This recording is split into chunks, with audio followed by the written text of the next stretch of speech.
Welcome back मेरे प्यारे बच्चों। आज पुनः हम लोग एक ऐसा टॉपिक आपके सामने लाए हैं जो आप पढ़ते आ रहे हो, लेकिन उसका सिस्टमैटिक यूज नहीं जानते हो और यह नहीं जानते हो कि आखिरकार हम उसे कहाँ कहाँ यूज करते हैं। तो आज हमने जो टॉपिक लिया है वो आपका है V3 अर्थात वर्ब की थर्ड फॉर्म। अब वर्ब की थर्ड फॉर्म जो है ये कहाँ कहाँ यूज हो सकती है, आज हम लोग यह इस क्लास में सीखेंगे और आज के बाद आपको V3 के यूजेज में कहीं कोई दिक्कत नहीं होगी। तो आइए देखो B3 जो है, अब एक B3 देखो कहाँ कहाँ यूज हो सकती है। B3 जब पहला यूज उसका जो करते हैं हम लोग वो करते हैं एज ए वर्ब के रूप में। दूसरा यूज जो हम लोग करते हैं वो करते हैं एज ए नाउन के रूप में। तीसरा यूज जो हम करते हैं उसी B3 का वो करते हैं एडजेक्टिव के रूप में। चौथा यूज उसी का जो करते हैं वो करते हैं पास्ट पार्टिसिपल के रूप में। और पांचवा यूज जो उसका करते हैं वो करते हैं नॉन फाइनाइट के यूज में।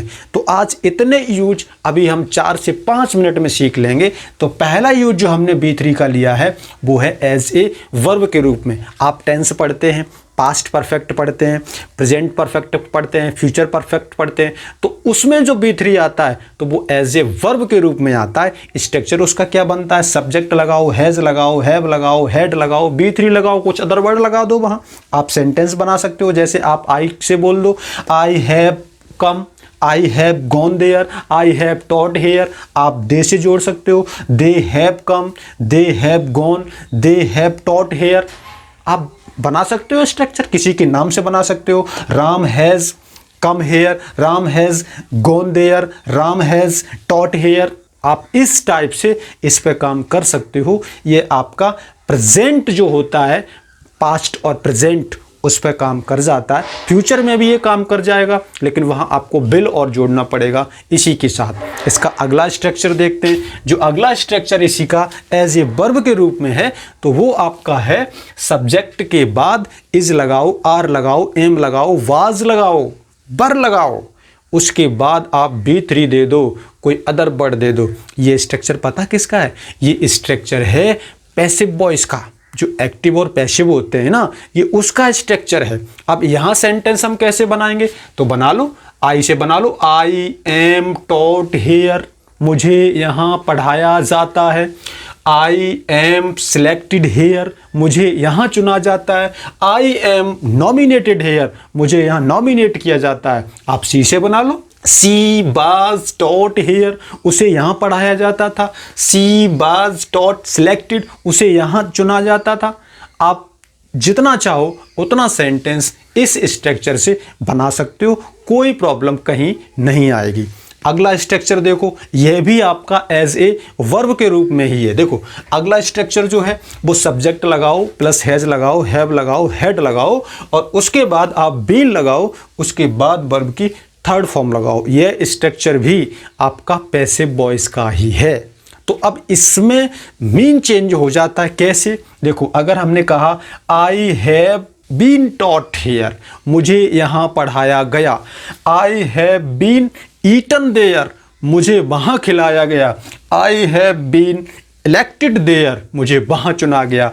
आई हैव बीन बीटन देयर, मुझे वहाँ पीटा गया। आप जिसका चाहो बना दो, आप कोई नाम जोड़ दो। Mohan has been taught here, Mohan को यहाँ पढ़ाया गया। Mohan has been eaten here, Mohan को यहाँ खिलाया गया। तो इस प्रकार से आप जितना चाहो उतना सेंटेंस यहाँ बना सकते हो। तो अभी तक हम लोगों ने B3 के, एक ही B3 के 3 फॉर्मेट देख लिए जो एज ए वर्ब के रूप में आए। अब अगला फॉर्मेट हम देखते हैं इसका एडजेक्टिव के रूप में। तो B3 का जो नेक्स्ट कॉन्सेप्ट है ना, वो तो बिल्कुल लॉलीपॉप है, उसको लपको अच्छे से। आज के पहले आपने ये कॉन्सेप्ट नहीं देखा होगा कहीं भी। देखो नेक्स्ट कॉन्सेप्ट आपका कहता है कि B3 जो है वो एज ए नाउन के रूप में यूज हो सकती है। हाँ, यानी नाउन काम किसका करता है? सब्जेक्ट का। तो आज से पहले आपने B3 को सब्जेक्ट के रूप में यूज किया? नहीं किया, क्योंकि आपके गुरुजी ने बताया ही नहीं। आज देखो जब B3 को सब्जेक्ट के रूप में यूज करेंगे तो इसका जो स्ट्रक्चर बनेगा वो B3 plus is plus B3। एक सब्जेक्ट के रूप में B3, एक वर्ब के रूप में B3। अब देखो कैसे बनाएंगे सेंटेंस। डन इज डन, हो गया सो हो गया। रिटन इज रिटन, लिखित तो लिखित है। फिनिश्ड इज फिनिश्ड, खत्म तो खत्म है। इस टाइप से आप जितने चाहो उतने सेंटेंस इस स्ट्रक्चर से बना सकते हो। अगला इसका देखो जो यूज है इस B3 का, अगला यूज आपका B3 का है एज ए एडजेक्टिव। किसके रूप में? एडजेक्टिव के रूप में। अच्छा, एडजेक्टिव काम क्या करता है? नाउन की विशेषता बताता है। तो अब यह जब नाउन की विशेषता बताएगा तो नाउन से पहले आएगा। देखो जैसे I met a disappointed girl, अब मैं एक निराश लड़की से मिला। अब भाई नाउन देखो, नाउन क्या था? गर्ल था। नाउन के पहले अगर कोई रह सकता है तो वो ओनली और ओनली एडजेक्टिव होता है। अब गर्ल नाउन है तो नाउन से पहले जब डिसअपॉइंटेड आ गया, अब उससे पहले तो एडजेक्टिव रहता है, तो डिसअपॉइंटेड वर्ब की थर्ड फॉर्म ही है, लेकिन अब किसका काम कर रही है? ये काम कर रही है एडजेक्टिव का। और एक और बात बताऊं आपको, यहीं पर ये केवल एडजेक्टिव का ही काम नहीं कर रही है, ये साथ ही साथ कुछ और भी काम कर रही है। आगे देखो, ये पास्ट पार्टिसिपल भी है, क्योंकि पास्ट पार्टिसिपल भी एडजेक्टिव की तरह ही काम करता है और वर्ब की थर्ड फॉर्म से ही बनता है। तो देखो, यही डिसअपॉइंटेड आपका एडजेक्टिव का भी काम कर रहा है, यही डिसअपॉइंटेड आपका पास्ट पार्टिसिपल भी है, और यही डिसअपॉइंटेड आपका जो नॉन फाइनाइट है यह भी है। अब तुम सोचोगे कि सर ये कैसे हो गया? ये ऐसे हो गया। वर्ब हमारी दो प्रकार की मानी जाती हैं, एक फाइनाइट, दूसरी नॉन फाइनाइट। अब फाइनाइट वर्ब क्या होती है? फाइनाइट वर्ब वो होती है जिस पे सब्जेक्ट का ज़्यादा अधिकार होता है, अर्थात और सरल शब्दों में अगर कहें तो जो सब्जेक्ट के नज़दीक होती है उसको आप कहोगे फाइनाइट वर्ब, और जो सब्जेक्ट से दूर होती है, जिस पर सब्जेक्ट का अधिकार नहीं होता है, उसको कहते हैं नॉन फाइनाइट वर्ब। इस सेंटेंस में देखो मेट यानी आई आपका सब्जेक्ट था, उसके नज़दीक में कौन सी वर्ब है?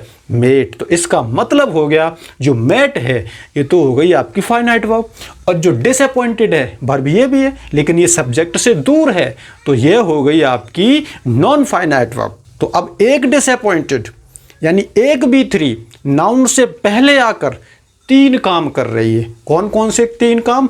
वही एडजेक्टिव का काम कर रही है, वही पास्ट पार्टिसिपल का काम कर रही है, वही नॉन फाइनाइट का काम कर रही है। आप इस टाइप से और सेंटेंस बना सकते हो। I met a tired girl, अब यही टायर्ड एक एडजेक्टिव भी है, एक पार्टिसिपल भी है, और एक नॉन फाइनाइट वर्ब भी है। तो टायर्ड मीन्स जानते हो? थकी हुई। अगला देखो, there were some fallen tree. Fall means होता है गिरना, उसकी थर्ड फॉर्म लगा दी फॉलन।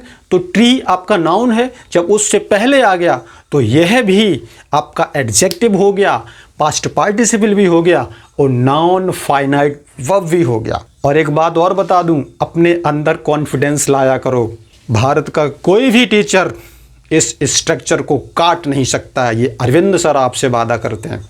जो अरविंद सर बोल रहे हैं वो सत्य है। तो इस प्रकार से आप ये स्ट्रक्चर यूज कर सकते हो, और B3 का जितना भी यूज था आज की क्लास में आपके सामने आ चुका है। और हाँ, जिन बच्चों के पास अभी तक ये वीडियो नहीं पहुंच रहा है, भाई क्या कर रहे हो? इसको शेयर करो। जिन बच्चों की ज़रूरत है उनकी ज़रूरत को पूरा करो, कुछ परोपकार करो।